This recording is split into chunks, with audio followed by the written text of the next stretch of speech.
Hi everyone, this is Corey from Tales from a Polk County Girl, and in this video I'm going to be showing you how to make a progress keeper. But before I do that, I just want to explain what a progress keeper is, because I'm sure there are other knitters out there that have heard the term progress keeper but aren't exactly sure what one is.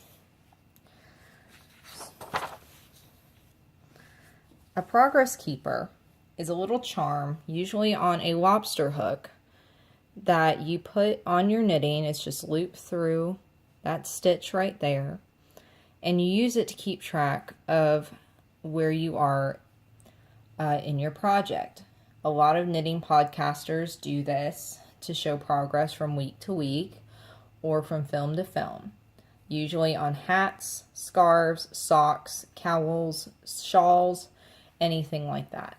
For the purposes of this demonstration, I've just put one on one of my pieces for my pieces Afghan to show how it's attached, because for me that was the biggest thing. I did not understand how they get how you attach these things, and searching YouTube, asking some other podcasters, I didn't get the answer I was looking for, or get any answer at all. So until I tried to do it myself. Now, I've got 2 lobster claws and 2 charms down here, and I will be showing you how to put those together. Up here, I've got some other progress keepers that I've made myself. Is that going to focus? Maybe? Ah, crap. I'm sorry. But all I did was take a charm bracelet apart and put the charms on these little silver rings, and then attached it to a lobster clasp. This safety pin has a bunch of different ones on them. Some of them I bought pre-done, like this one, and this one, and this one, but others I've made myself. You can also buy sets of them with lobster clasps. I happened to see these at Michael's on clearance. I had to walk over and get them, and I think they're going to be wonderful for my next 10 stitch blanket. So, because it says 0 through 9. But if you wanted to make them yourself, like I have a bunch of random charms laying around, and like I said, I tore apart a charm bracelet. Now the tools I'm using are the bent needle nose pliers, and I'm not entirely sure what these are called. I just call them regular needle nose pliers. They're out of the jeweler's pliers set that you can get at Walmart and Joann's. Okay, this charm already has the little silver hook on it. Some charms do, some don't. If it doesn't, you're going to need to get a little silver ring. And you can find those in the jewelry supply section at Joann's or your preferred craft store. I'm a little nervous, you guys, making this video. So what you do is you open up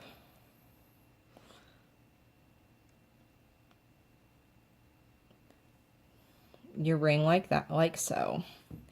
If the charm is not already on the ring, like if you were having to add a ring to your charm, this would be the, of course it's going to do this. I'm sorry.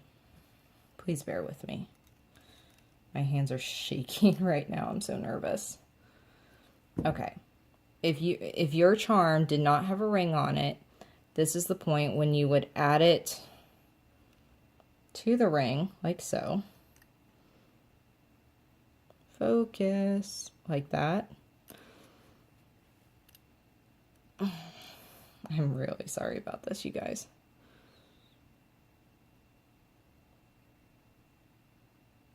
I hope everybody can see that, or at least get the general idea. But then you take your lobster clasp and you hook it just like that onto the ring. Once both of them are on the ring, you take your pliers again and you just close the ring together. Oops.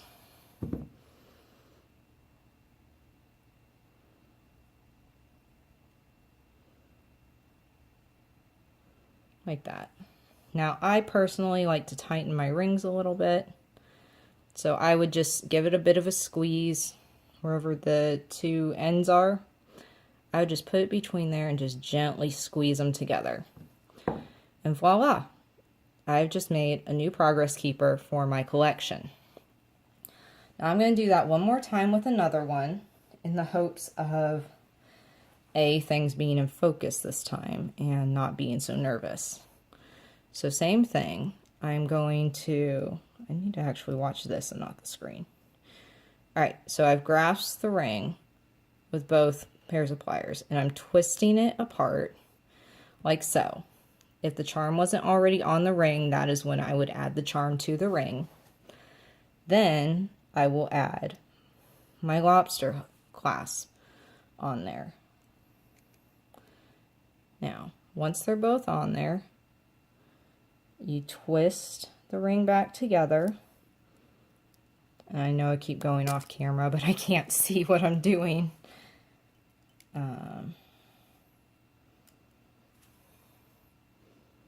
See how the ring is still open? You're just going to push it shut. Oop. There you go. You just got to work it and play with it a little bit. It's not as complicated as I'm making it seem. I apologize for that. And I just squeeze, like the last one, I'll just squeeze it together a little bit to make it even tighter.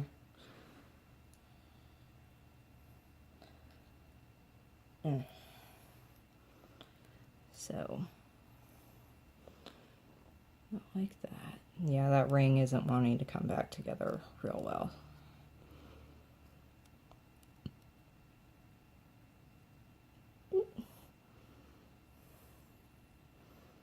Like that. There you go. So, if you happen to have any charm bracelet just lying around in your jewelry box that you don't wear anymore, feel free to take the charms off of it and make some progress keepers for yourself. Yes, you can buy them pre-done, like I have. But it is so much fun to be able to repurpose something for free. I've taken my my safety pin apart and I'm just picking out some of the ones that I actually made versus all of those that I bought pre-done. Like this one I made.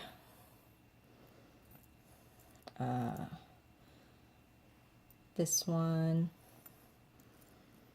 Another skull and it's a skull and crossbones. Just a cross. A tooth. Not a real tooth, like a houndstooth. And this one, it's a Bible charm. Now, some of you may be thinking, okay, Corey, that's great. But I'm like you, I don't really understand how they got those things on and off the project. Well, I'm going to demonstrate again. I've taken this charm, mainly because it has a bigger lobster clasp. And all you're going to do is you're going to pull open the lobster clasp, like so. You're just going to hook it right on one of the threads, like that. See? And let it go. And that is how you attach it. I used a lot of them in my camouflage 10-stitch blanket.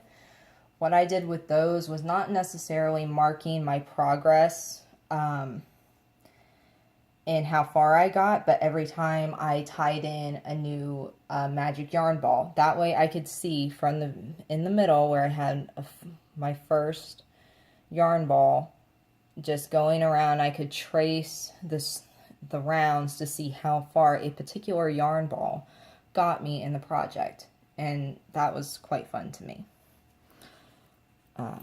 So if you have any questions, I hope you enjoyed this video. I hope you learned how to do something, and I'll talk to you guys later. Bye.